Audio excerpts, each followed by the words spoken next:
I've got a couple finance and policy questions.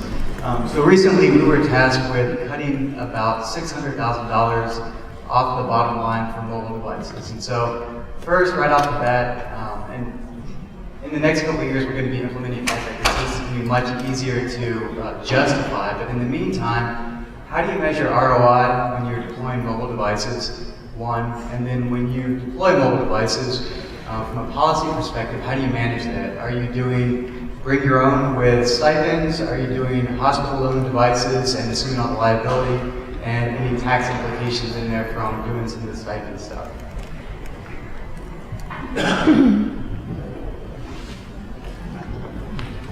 Yes, that's me. They're expensive, no doubt, managing devices. So I'll jump to the parts of your question I can answer. Mobile devices right now, personal devices, we really haven't made them a part of the clinical regimen. It's not part of the process. Now, somebody in the group here this morning described this when they were actually putting iPads or iPhones in the unit. What was that? Somebody this morning, and so they were buying many devices, and I thought about that, and I thought, wow, that's got to be expensive, because they're using not only the cellular components, but they had 211 components, and there was some interesting feedback that the texting was 70% of the communication. I think that's probably going to be true, so that's a movement afoot. We need to take advantage of that and leverage that thing. We have a vision of bring your own device to work. We're trying to get there. We think your devices become so personal to you. I hate to take away the device you used, 7 days a week, to give you another device that, especially if your other device is an Apple device, you probably think everything else is substandard. I'm one of those people probably, but anyway, it's tough to go from one platform to another because it just becomes an instantaneous messaging thing, and I think there's value to that. We have to worry about what Melita talked about these alert fatigues, because we're all bombarded with information every day. You mentioned ROI. That's going to be tough. I'm not sure ROI is the most important measurement when we do a clinical implementation like that.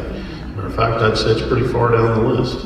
We spend a lot of money on a lot of things, and to try to say that we're going to bring in these devices and they're going to save us money, I doubt they will. Probably cost us more money, but do they enhance the patient experience?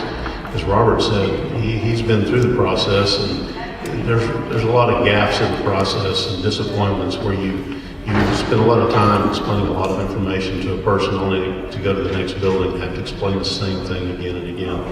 And I think device mobility could help that. But I think your question was primarily around how do we deal with the financial aspect of that, especially for me. It's kind of a funny joke. I still carry one of these. If anybody knows what this is, it's an old text pager. But we have hundreds, maybe thousands of these still in our institutions, and they cost $7 a month. They're one way, but they're immediate and they work. So it's kind of a low-tech solution to also carry an iPhone. And so everybody's like, yeah, when can I get rid of this iPhone? Well, when it works as good and cheap as this, is probably the day finance will let us do that. So it's a tough hill to climb, no doubt, the financial aspects of these devices. One thing we did at Methodist is if you could identify, you could carve out groups of individuals using the mobile devices, smartphones, whatever you're trying to deploy, and look and see what they're doing. For instance, we have nurses that call people after discharge. And we have demonstrated that if they do that and intercede and help them get their medicines and help them get their follow-up visits, we reduce readmissions by a large percentage, like 30%. There's a financial number you can calculate based on that. And then you could use, if you carve out several things, you can extrapolate some return on investment that would help you justify the investment. I would also recommend looking at the costs of your legacy systems and looking at what replacements are costing, what the day-to-day. The pager is a great example. If you've got 1,200 pagers out and their use is primarily for emergency response and on-call type activities. You may be able to pull back 600 of those or 800 of those. So those ongoing legacy costs compared to what the new technology is going to cost.